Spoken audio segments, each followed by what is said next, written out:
Hello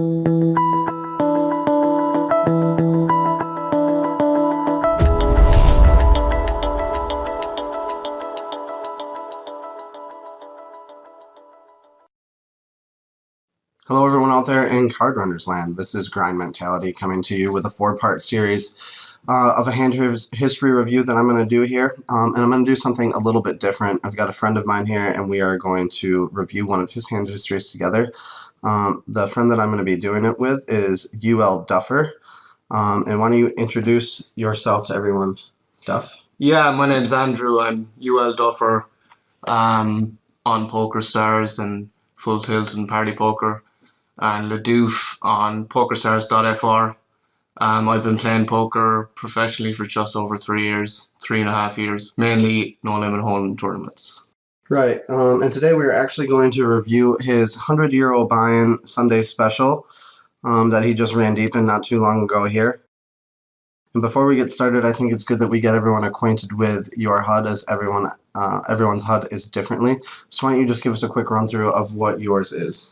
Yeah, so we're just going to look at my HUD, which is under my name, LeDouf there. The first line, 22, is the stack size. Everything is color-coded as well, as you might notice. Then we have the number of hands, 43,000 on this side. Then the next line we have VPIP, pre-flop raise, raise first in, 3-bet, and fold to 3-bet.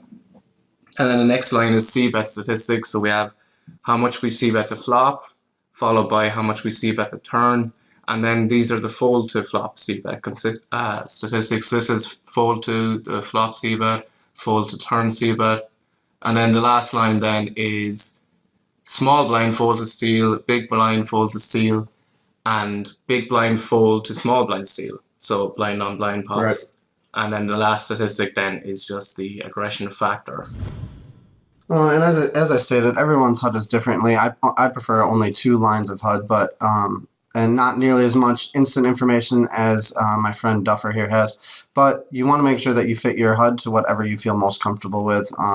If you want a pop-out that explains everything that you can just look at afterwards in case you want that information, or if you want something like this that's more detailed like Duff's, I think it's important to just make a HUD that whatever you feel comfortable with. So one thing I didn't notice too is like the ranges, like the different colors. Like red is pretty much tight aggressive, green is kind of loose passive, and then orange or yellow is more kind of balanced.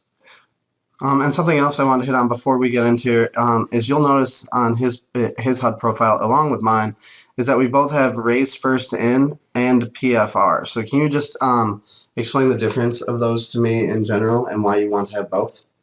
Well, yeah, like someone could be pretty tight, like a 16-15, but they could have like a 28% raise first in percentage. And I think raise first in is very important because it shows how often you open a pot once it's been folded to you. So, but I think it's important to have both, because someone could be like VPIP 25%, have 22% raise first in, but their pre-flop raise might be like really low. So there's a big gap there where they're calling hands rather than 3-betting or opening hands. So I just think the more stats you have in the first line, the more general feel you can get for how the player is going to approach hands or approach poker in general. And HUD can tell a lot when you have a lot of hands. Absolutely. I think, again, that's good to show is no matter what numbers or how many lines you want to put on your HUD, you want to make sure that every statistic that you're putting in there, you know how to read properly and is utilized correctly with the way that you're using it, because I think some people might have a cloudy description on what one statistic means and not be using it correctly. So whatever HUD you feel comfortable with, just make sure that you're putting stats in that you feel comfortable with. So we're going to start this hand history out with Queen here in the small blind. And as you'll see, Duffer decides to go ahead and just rip 21 big blinds into what appears to be a tight EP open. What are your thoughts on that, Duff? Well, yeah, I think a lot of people would want a 3-bet call here just because Queen is such a good hand. We want to make sure we always get called. But I guess I felt that, like, this is a small hand sample, but this guy raised first in 3-17. It's not telling us too much. But he hadn't made an open in early position, so I just kind of figured he'd have a call a little bit more often than someone else. So I decided to just jam all in and look a bit weaker, I guess. I think if I have at 1, 2, 3 big blinds more, I'm definitely 3-bet calling.